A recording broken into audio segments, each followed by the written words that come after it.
अस्सलाम वालेकुम पाइसेस, मैं हारिस अज़मी प्रोफेशनल एस्ट्रोलॉजर आपकी खिदमत में हाजिर हूँ इस हफ़्ते का एस्ट्रोलॉजिकल वर्क लेकर। ये हफ़्ता दो बड़ी चेंजेस का हफ़्ता है, समझने की भी ज़रूरत है, थोड़ा संभल कर भी चलने की ज़रूरत है। और इस हफ़्ते की ये वाली चेंजेस आपके लिए बहरहाल मुफीद है, पॉजिटिव है, तो परेशान होने की ज़रूरत नहीं। पिछले हफ्ते तक सूरज आपके यहाँ चौथे घर में था, फिर 22 तारीख को जब हफ्ते का आखिरी दिन हुआ तो वो 5th हाउस में आ गया और 5th हाउस में एक ग्रुप ऑफ स्टार्स ऑलरेडी उसे सपोर्ट कर रहा था। जैसे मार्स पहले ही 5वें घर में था, मरकरी पहले ही 5वें घर में था। जब 22 जून को सूरज ने उनको आके ज्वाइन किया तो आपके 5th हाउस की ताकत में तो बेतहाशा इजाफा हो गया। एंड 5th हाउस की ताकत में माली मुआहदे होना या जिन मुआहदों पर आप काम कर रहे हैं, शेड्यूल कर रहे हैं, पेपर वर्क कर रहे हैं, उनका स्टेबिलिटी के साथ आपकी समझ में आते हुए, सीखते हुए वो आगे बढ़ रहे थे। कंस्ट्रक्शन का काम करने वाले पाइसेस को सूरज के 5वें घर में आने से बड़ा फ़ायदा होगा। लोहे का काम करने वाले पाइसेस को सूरज के 5वें घर में आने से बड़ा फ़ायदा होगा। एंड लाइफ पार्टनरशिप के डिसीजंस लेने वाले पाइसेस को भी सूरज के 5वें घर में आने से बड़ा फ़ायदा होगा। मार्स ऑलरेडी वहाँ मौजूद है। ये ऐसा फ़ायदा है कि अगर सूरज वहाँ ना भी हो तब भी अगर कोई हिजरत करना चाहता था पाइसेस, एक मुल्क से दूसरे मुल्क तक या इंटर द कंट्री कोई हिजरत करना चाहता था तो ये उसके लिए भी सपोर्टिव है। ये जो ग्रुप ऑफ स्टार्स है, सन, मार्स एंड मरकरी, इनमें से 2 सितारे तो इधर ही रहेंगे, लेकिन 27 जून को मरकरी 5वें घर से रिलीज़ होकर निकलकर अपनी स्पीड के एतबार से 6ठे घर में दाखिल हो जाएगा। वो वहाँ पर भी मुस्बत ही है और वहाँ पर उसकी मुस्बत चेंजेस ज़्यादा ताकतवर है।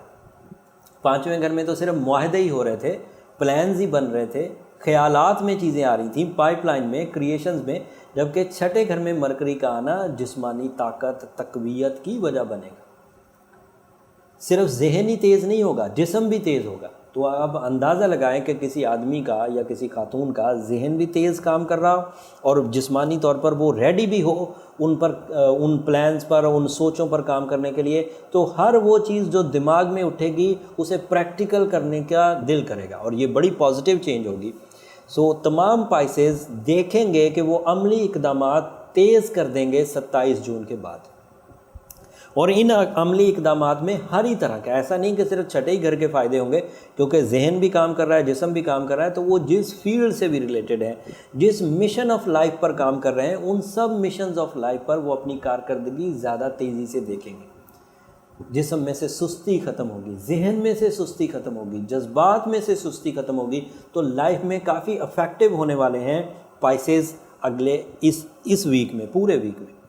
थोड़ी सी कमज़ोरी आएगी 2 जुलाई को, क्योंकि 2 जुलाई को सूरज जो है वो आपके 5वें घर में ग्रहण की जद में आएगा। सूरज ग्रहण होने वाला है 2 जुलाई को। अगले हफ्ते की खबरें इसलिए तफसील से अगले हफ्ते बयान करूंगा, अलग वीडियो भी बना दूंगा, लेकिन क्लू इसलिए दे दिया कि जहन नशीन रखिएगा कि 2 जुलाई को सूरज के 5वें घर में होते हुए जब उसे ग्रहण आएगा तो आपको थोड़ा सा इरिटेट करेगा। इरिटेशन ऐसी होगी कि जो रूटीन में काम कर रहे हैं उन रूटीन के कामों पर आप पूरा टाइम नहीं दे पाएंगे, थोड़ी उलझन पैदा होगी। 3rd हाउस में यूरेनस है, लंबा चलेगा। 3rd हाउस के एडवांटेजेस आपके साथ हैं। फैमिली आपको सपोर्ट करेगी, फैमिली आपको अप्रिशिएट करेगी और आप भी फैमिली के लिए बहुत अच्छे इक़दामात कर पाएंगे।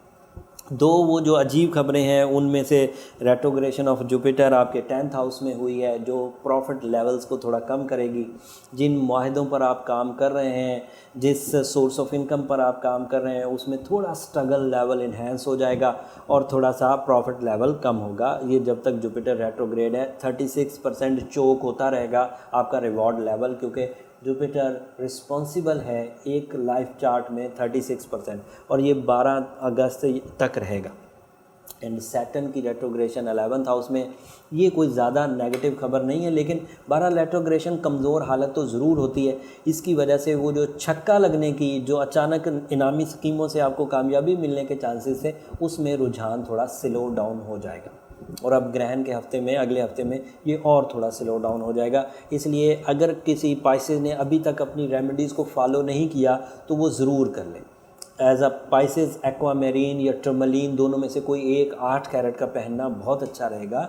साथ में सूरज शम्स 7 दफ़ा एक दिन में पढ़ना, फजर से लेकर मगरिब तक दिन रहता है, किसी भी नमाज के बाद पढ़ सकते हैं या अलग से बैठ के भी पढ़ सकते हैं। 7 दफ़ा पढ़िए, तो इससे स्पिरिचुअल एडवांटेजेस भी मिल जाएंगे और स्टोन पहनने से साइंटिफिक एडवांटेजेस मिल जाएंगे।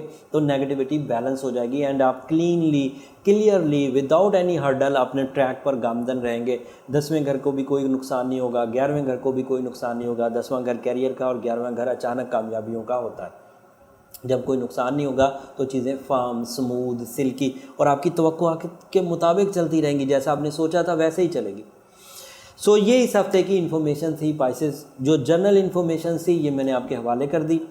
जो इसके बाद कोई बड़ी इन्फॉर्मेशन चाहते हैं अपने स्टार से रिलेटेड, तो उन्हें फिर अपना डायरेक्ट अपॉइंटमेंट ले लेना चाहिए। नंबर नीचे चलते रहते हैं, आप उन पर कॉल करेंगे तो वहाँ से आप अपना पर्सनल सेशन अपने पर्सनल इश्यूज़ के लिए बुक कर सकते हैं।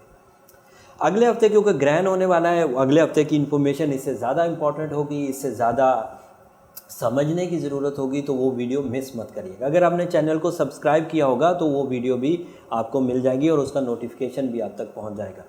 सो जाते जाते चैनल को ज़रूर सब्सक्राइब कर लीजिए। मुझे अपनी दुआओं में ज़रूर याद रखिएगा। अल्लाह ने